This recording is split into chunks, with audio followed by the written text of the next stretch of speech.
कात्यायनी, ऐसे अकेले कहाँ चली गई थी तुम?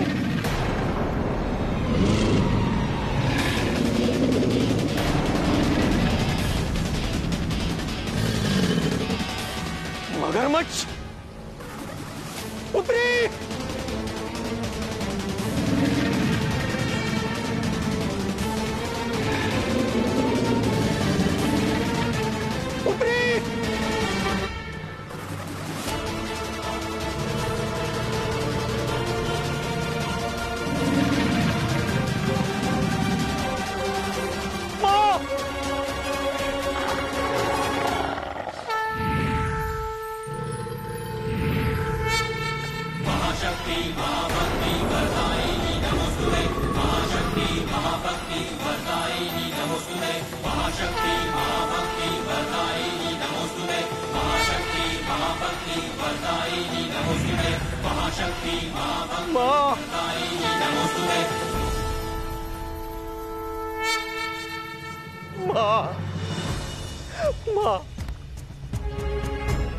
माँ आप अकेले क्यों आई? माँ आप मुझसे कहती, मैं लेकर आता आपको। माँ आज अगर आपको कोई क्षति पहुंचती तो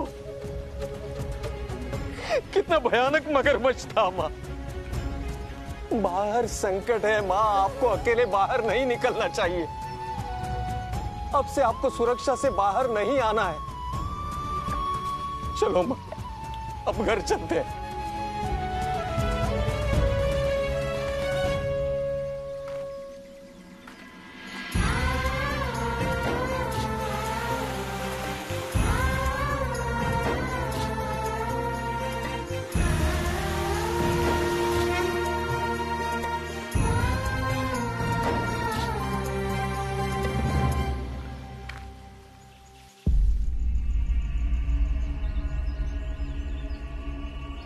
मित्र से मित्र की न पीड़ा छुपती है न प्रेम। मैं तुम्हारी पीड़ा को पढ़ सकता हूँ मित्र, तुम्हारी व्याकुलता की व्याख्या कर सकता हूँ। इस पीड़ा से मुक्ति के सारे द्वार बंद हो चुके हैं मोर। मन की इच्छा मन में ही रह जाएगी मोर। नहीं देख पाऊंगा अपने मित्र का बाल स्वरूप कि वो बाल रूप में कैसे दिखती है, कैसे बोलती है। देखने के लिए चले क्यों नहीं जाते?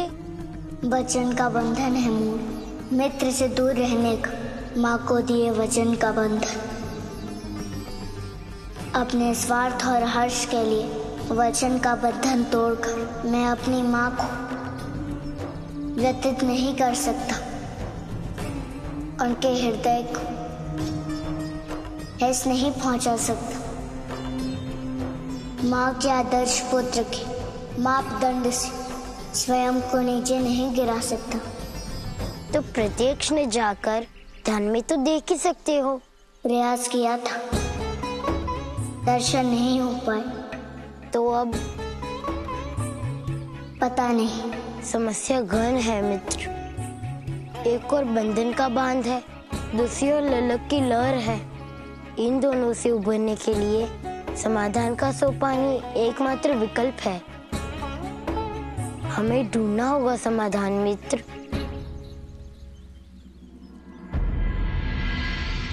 आहा, कितना प्यारा खिलौना है ये। पुत्री देखो तो कितना सुंदर है ना। इस घोड़े पर बैठकर हमारी पुत्री दौड़ते दौड़ते दौड़ते दौड़ते चली आएगी।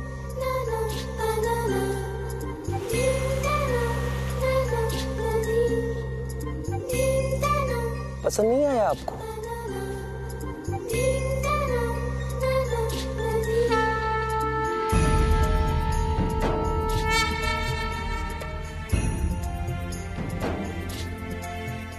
कोई बात नहीं, हमारे पास और भी खिलौने हैं। ये देखो,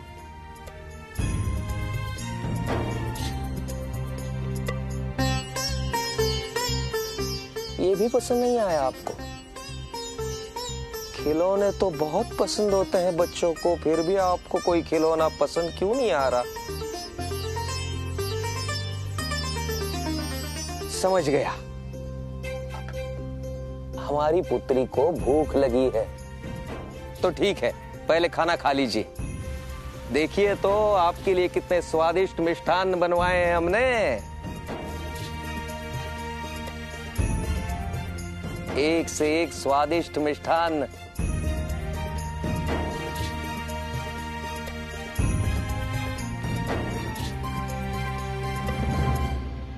ये भी पसंद नहीं है आपको?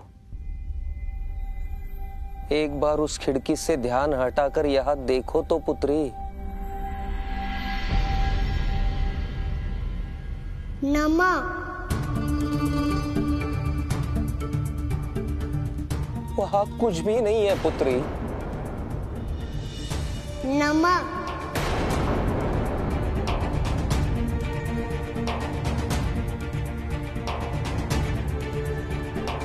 माँ, उस ओर जाना संकट है, इसलिए मैं नहीं चाहता आपको उस पहाड़ी पर ले जाना।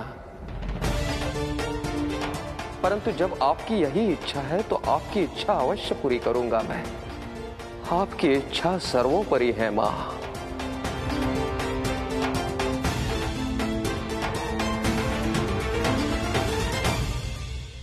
आपको उस पहाड़ी पर जाना है? नमक। हम आपको उस पहाड़ी पर ले जाएंगे पुत्री, परंतु हमारी एक शर्त है पुत्री। एक बार वहां जाने के उपरांत आप दोबारा कभी भी वहां जाने का हठ नहीं करोगी।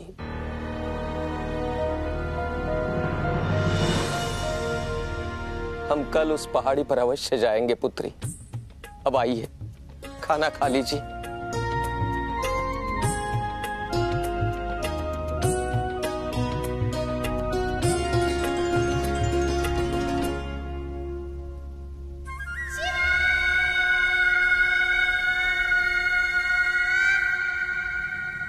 देवी,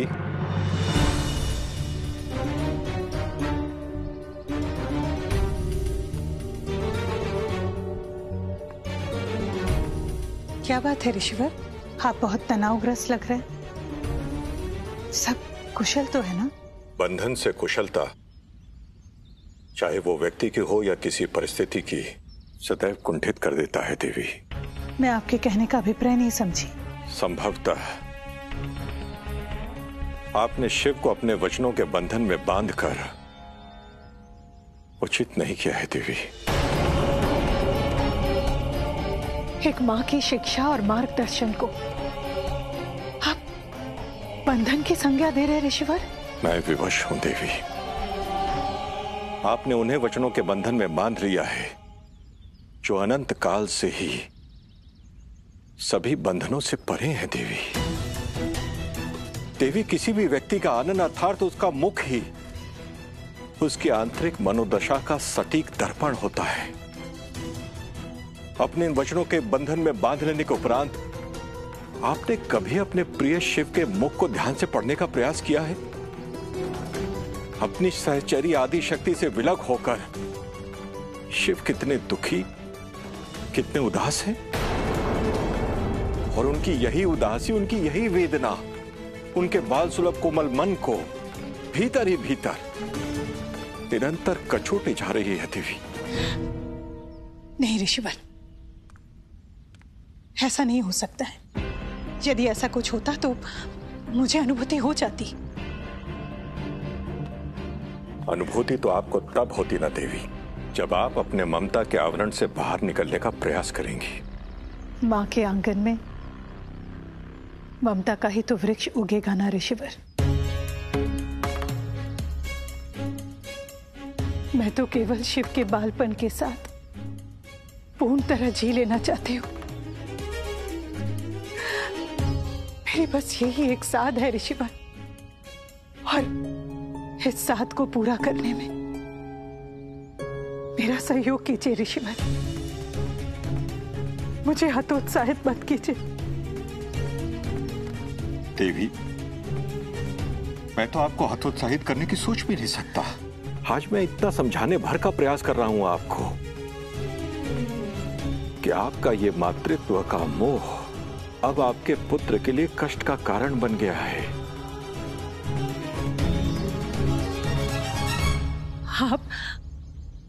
आप चिंता मत कीजिए ऋषिवर।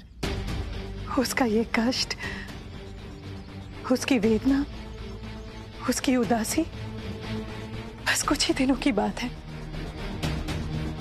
कुछ ही दिनों के बाद उसका मन इससे मुक्त हो जाएगा। फिर वो आपको वैसे ही दिखेगा जैसे पहले दिखता था। हमें केवल उसे प्रेरित करते रहना चाहिए, उसे स्मरण दिलाना चाहिए कि मित्र से बड़ा परिवार होता है, मैत्री से महत्वपूर्ण परिवार का स्नेह और परिवार का बंधन होता है। फिर अब देखिएगा, शिव हमें छोड़कर कभी नहीं जाएगा। हाँ माँ।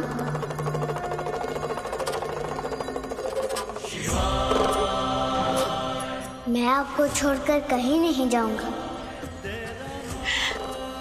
मैं जानती हूँ शिव, परंतु तेरे पिताश्री को लगता है कि तू यहाँ प्रसन्न नहीं है, बंधन में है।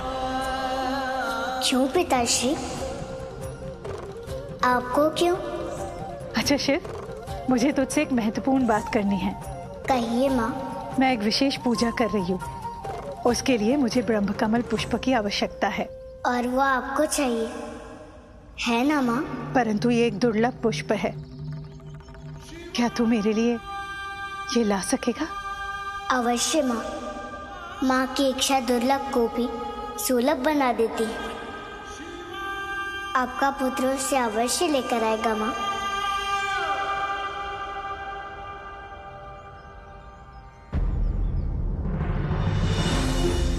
नहीं समझ पा रहा हूं तुम्हारी पीड़ा का कारण पुत्री। ऐसा क्या है उस पहाड़ी पर कि जिसके लिए तुम्हें वहां जाना है?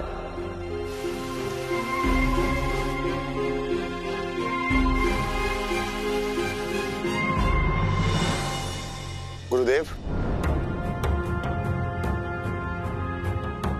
आओ संदीपन।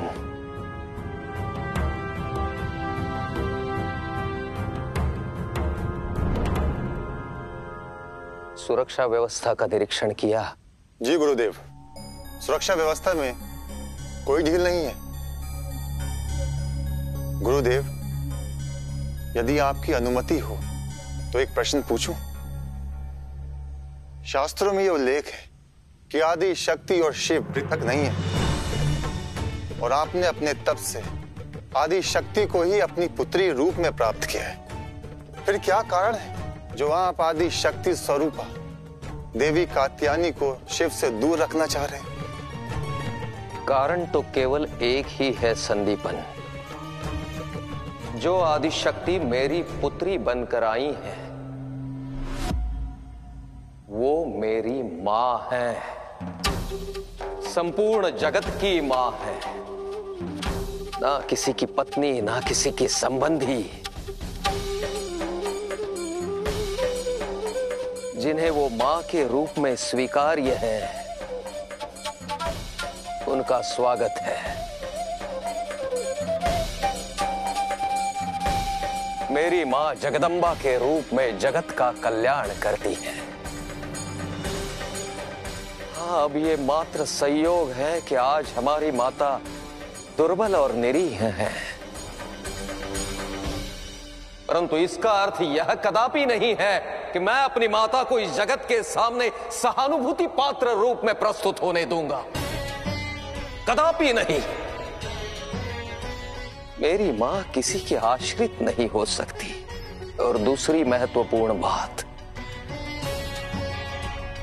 जो स्वयं जगत जननी है उस पर किसी एक का अधिकार कभी नहीं हो सकता, कभी भी नहीं। इसलिए कल उस पहाड़ी पर जाने का अर्थ यह कदापि नहीं है कि मैं माता आदि शक्ति को शिव से मिलाने जा रहा हूं। मैं जा रहा हूं तो केवल अपनी पुत्री की भ्रमण की इच्छा पूरी करने जा रहा हूं।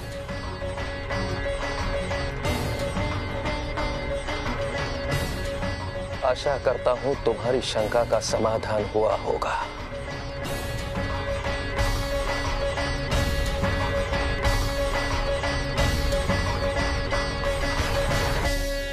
और हाँ, कल अतिरिक्त सावधानी की आवश्यकता होगी। जी गुरुदेव, कोई चूक नहीं होगी।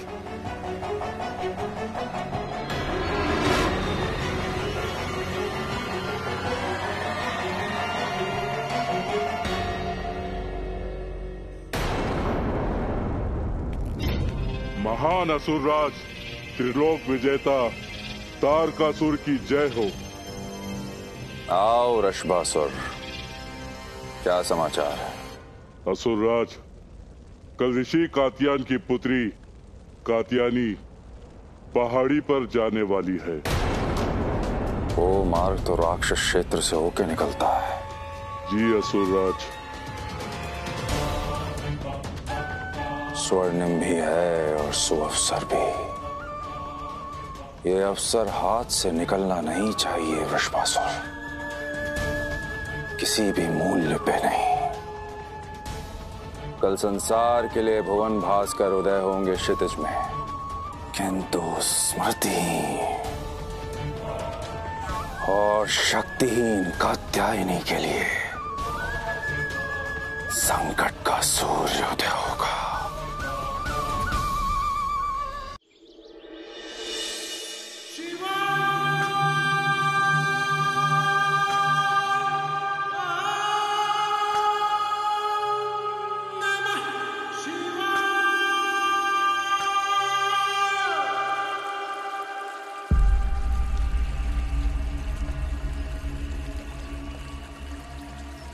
ब्रह्म कमल यहाँ भी नहीं है।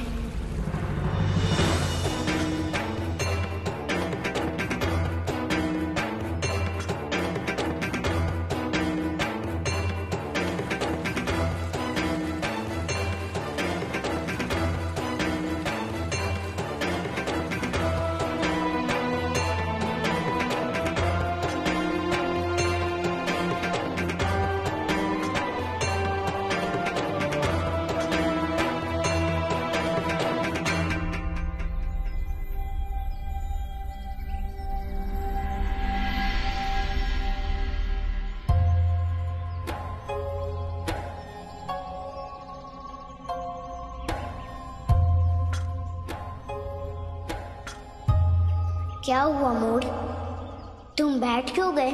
ब्रह्म कमल को ढूंढते ढूंढते थक गया मित्र, पर मिला नहीं। परंतु उसे ढूंढना तो होगा ना मोर, नहीं तो माँ की पूजा कैसे सफल होगी? यह भी तुम सही कह रहे हो।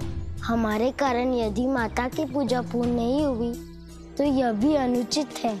इसीलिए बैठो मत, आओ चलो ढूंढते हैं। मित्र, तुम अपने ध्यान के माध्यम से उसे ढूंढ सकते हो। जब निश्चित स्थान का पता चल जाएगा तब हम जाकर वहाँ से ले लेंगे।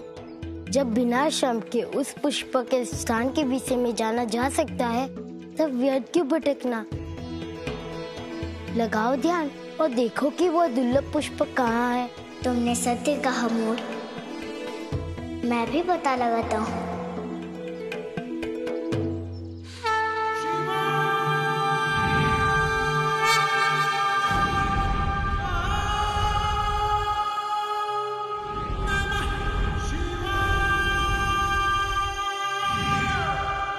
पता चल गया मित्र? हाँ मोर, परंतु वो स्थान यहाँ से बहुत दूर है। तब समय पर कैसे ला पाएंगे हम लोग उस पुष्प को?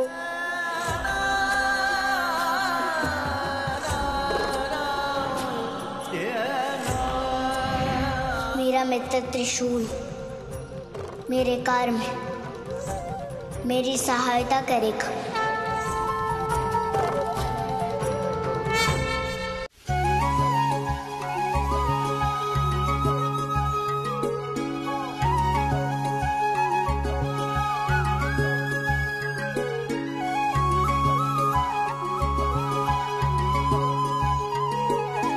अरे वाह, पूजा की थाल भी सजा लिया आपने। यात्रा में हमारे साथ साथ ही चलना, ठीक है ना पुत्री? संदीपन, सुरक्षा चौकस है। जी गुरुदेव। माता तक आने वाली वायु हमारी सतर्क दृष्टि से होकर आएगी। हम वहां सुरक्षित पहुंचेंगे।